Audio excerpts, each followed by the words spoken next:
बिस्मिल्लाहिर्रहमानिर्रहीम। मैं हूँ डॉक्टर GM चौधरी पंजाबी संगत विच ते सारे पंजाबी या बाकी जिहड़े लोग पंजाबी ज़बान नाल दिलचस्पी रखते ने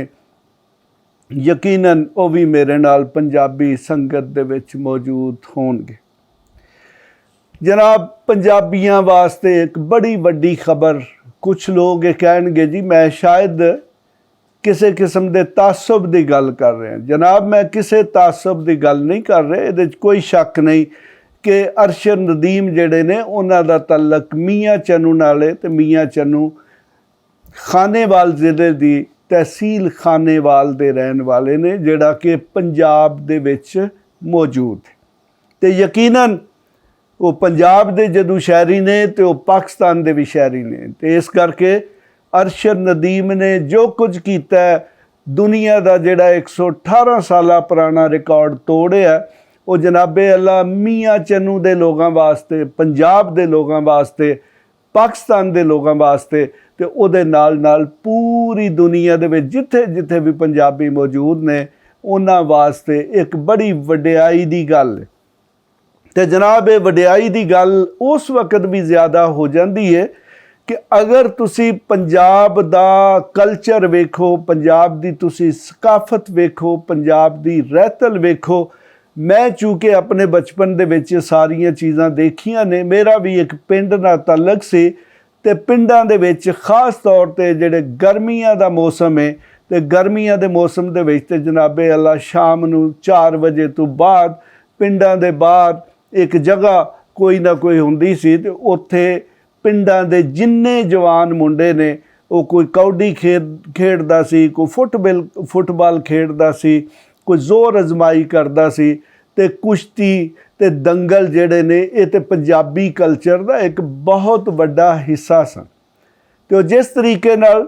दुनिया तब्दील होई, टैक्नोलॉजी तब्दील होई, उहदे नाल नाल साडे देहातां दी जिंदगी भी तब्दील हो गई। तो उस दी तब्दीली दी सब तो वड्डी वजह यह भी है कि साड़ियाँ जड़ियाँ हुकूमतां ने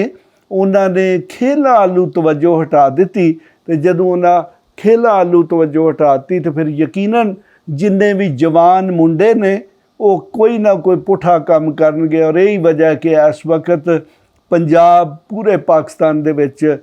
साडे जिहड़े जवान मुंडे ने वो नशे की तरफ बड़ी तेज़ी नाल जा रहे हैं। लेकिन देखो कि इस दे बावजूद अगर साडी गवर्नमेंटां जिहड़ियां ने वो हर जिहड़ा छोटे तो छोटा शहर है और बड़े तो बड़ा शहर है, अगर उहदे विच स्टेडियम्स बनाउण, बड़ियां वड्डियां ग्राउंडां बनाउण ते उहदा यकीनन एक बड़ा अच्छा नतीजा निकल सकता है। और पाकिस्तान दे विच बहुत सारे अरशद नदीम जिहड़े ने वो हर वक्त मौजूद ने, जिहड़े कि अपनी ज़ाती हैसियत दे विच भी कोशिश करके पाकिस्तान की इज्जत जिहड़ी है उन्होंने 4 चांद लगा सकते हैं, पाकिस्तान की इज्जत जिहड़ी उन्होंने बहुत ज़्यादा वधा सकते हैं। तो जनाब, इस तरह अज दे दिन विच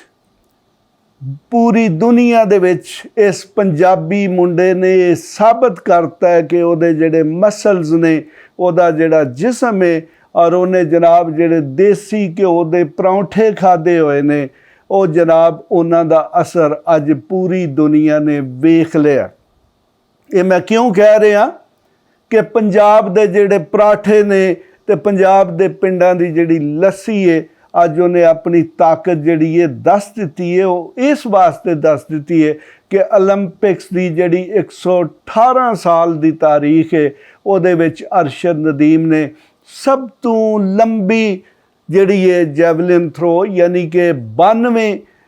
यानी कि आलमोस्ट तकरीबन 93 मीटर तक सुटी, जबकि इस तो पहले जितने भी लोग ने गुज़श्ता 118 साल तक उन्होंने 90 मीटर नूं भी क्रॉस नहीं किया। और बड़ी दिलचस्प गल है कि अरशद नदीम एक इतना आजिज़ किस्म का इंसान है कि उन्हें कोई बड़ा दावा नहीं सी कीता कि मैं इंज कर देंगा तो मैं उंज कर देंगा। आखिरी लम्हे तक अरशद नदीम जिहड़ा ओदी यही कौम नूं अपील की गई सी कि पाकिस्तानी कौम जिहड़ी है मेरे वास्ते दुआ करे, तो पाकिस्तानी कौम ने दुआ की या नहीं, या कम अज़ कम मैं ये कह सकना कि पाकिस्तानी कौम दियां पता नहीं दुआवां च असर है या नहीं। अगर दुआवां नाल ही काम चलदा हुंदा तो फिर तो मेरा ख्याल पाकिस्तान दे सारे मसाइल जिहड़े ने हल हो गए हुंदे। तो दुआवां दे नाल नाल जनाबे अला ये अरशद नदीम दे बाजू दी ताकत सी कि उन्हें जनाब ऐसी तकनीक नाल जैवलिन जिहड़ी है उन्होंने सुटिया कि वो जनाबे अला दुनिया का कोई प्लेयर ਉਹਦਾ मुकाबला नहीं कर सकिया, बल्कि उन्हें जनाब ये भी साबित करता कि दुनिया के जिहड़े ओलंपिक्स ने ਉਹਦੀ ਜਿਹੜੀ 118 साल की तारीख है ਉਹਦੇ ਵਿੱਚ भी उन्हें जिन्नियां जैवलिन सुटी सी उन्होंने ये दस दिता कि मैं तुहाडे नालों सब तो ज़्यादा यानी कि गुज़श्ता 1.5 सदी का मैं सब तो ताकतवर शख्स हाँ, और चूँकि वो मसल का नतीजा है, वो ताकत का नतीजा है, तो इहो ही ताकत पंजाब के हर मुंडे विच मौजूद है। लेकिन चूँकि साडियां गवर्नमेंटां जिहड़ियां ने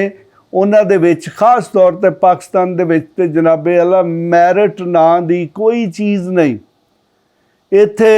खेलों दे विच भी खेडां दे विच भी जनाब सियासत है, तो सियासत दे विच भी खेडां ने, तो इस करके कोई शख्स जिहड़ा वो मैरिट ते अगे नहीं आउंदा। ते कम अज़ कम देखे जी कि सियासत च ते तुसी 2 नंबरी करके किसी दे मोढे ते बह के रेस जित सकते हो, लेकिन जिथे जदों खेडां दी वारी आएगी तो उत्थे ते उदों ही जितोगे जदों तुहाडियां अपनियां लत्तां ही साह होवेगा, जदों तुहाडे अपने बाजुआं दे विच साह होवेगा। ते अरशद नदीम ने ये चीज़ साबित करती कि अगर पंजाब दे मुंडे जिहड़े ने उन्होंने गवर्नमेंट थोड़ा जिहा उन्हां ते हथ रखे, उन्हां दी हौसला अफजाई करे, तो वो पूरी दुनिया नूं ये साबित करके दस सकते हैं कि वो पूरी दुनिया का मुकाबला कर सकते हैं, वो बल्कि पूरी दुनिया तो सब तो ज़्यादा अगे निकल के विखा सकते। शायद तुहानूं अंदाज़ा हो रहा होवे कि मैं मेरे लफ्ज़ां दे विच इतना जोशो खरोश या जज्बातीयत क्यों है। तो जनाब ये जज्बातीयत होनी चाहिए, ये इमोशनलिज्म होना चाहिए। वो इस करके कि मैं भी एक पंजाबी हाँ और मेरे लिए भी अरशद नदीम की फतह जिहड़ी है उन्नी ही वड्डी फतह है जिन्नी होर किसी पंजाबी वास्ते। तो मैं इस मौके का फ़ायदा चुकदे होया गवर्नमेंट ऑफ पंजाब और पाकिस्तान की गवर्नमेंट नूं कहांगा कि जिहड़ियां बाकी खेलां ने उत्थे भी जिहड़े उन्हां अपने सियासी लोग लाए ने, मुख्तलिफ फेडरेशनां दे हैड,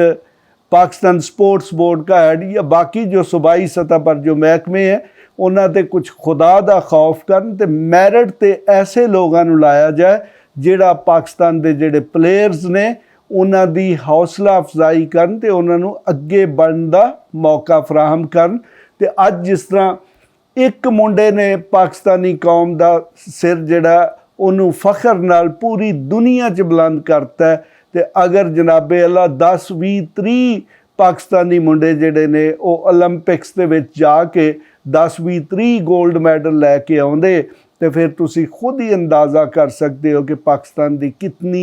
वड्डी इज्जत होए। तो पाकिस्तान इस वक्त जिहड़ा दहशतगर्दी जिहड़ा टैररिज्म का चैलेंज फेस कर रहा है, जदों पाकिस्तान के मुंडे जिहड़े ने वो खेडां अल तवज्जो देणगे तो फिर ये टैररिज्म जिहड़ा है खुद ब खुद ही ख़त्म हो जाएगा। लेकिन चूँकि साडियां गवर्नमेंटां दे जिहड़े पॉलिसी मेकरस ने जिन्हां लोगां फैसले करने ने उन्हां च भी चूँकि सलाहियत नहीं हुंदी, वो भी सारे दे सारे सिफारशी पट्ठे हुंदे ने। तो नतीजातन एक सिफारशी पट्ठा जिहड़ा गल नूं नहीं समझदा, जिहदे कोल तजर्बा नहीं, जिहदे कोल तालीमी काबलियत नहीं, वो फिर उस अदारे नूं भी तबाह करेगा जिथे उन्होंने बिठाया जाएगा। तो जनाब मैं दोबारा फिर फ़ख्र महसूस करदे होया अपने पंजाबी मुंडे अपने पंजाबी भरा अरशद नदीम नूं मैं मुबारक देना, मैं मियाँ चन्नू दे लोगों नूं मुबारक देना ਕਿ ਅੱਜ ਉਹਨਾਂ ਇੱਕ ਐਸਾ ਸੁਪੁੱਤਰ ਪੈਦਾ ਕੀਤਾ ਹੈ ਕਿ ਜਿਹਨੇ ਪੂਰੀ ਦੁਨੀਆ ਦੇ ਵਿੱਚ ਮੀਆਂ ਚੰਨੂ ਪੰਜਾਬ ਤੇ ਪਾਕਿਸਤਾਨ ਦਾ ਨਾਂ ਤੇ ਪੰਜਾਬੀਆਂ ਦਾ ਨਾਂ ਰੋਸ਼ਨ ਕਰਤਾ ਹੈ। ਇਸ ਤਰ੍ਹਾਂ ਦੀਆਂ ਹੋਰ ਵੀਡੀਓਜ਼ ਲਈ ਇਸ ਚੈਨਲ ਨੂੰ ਸਬਸਕ੍ਰਾਈਬ ਕਰੋ ਅਤੇ ਜੇਕਰ ਤੁਹਾਡੇ ਕੋਈ ਸਵਾਲ ਹਨ ਤਾਂ ਸਾਨੂੰ ਕਮੈਂਟ ਵਿੱਚ ਪੁੱਛੋ ਅਤੇ ਇਸ ਵੀਡੀਓ ਨੂੰ ਆਪਣੇ ਦੋਸਤਾਂ ਅਤੇ ਯਾਰਾਂ ਨਾਲ ਸ਼ੇਅਰ ਕਰੋ।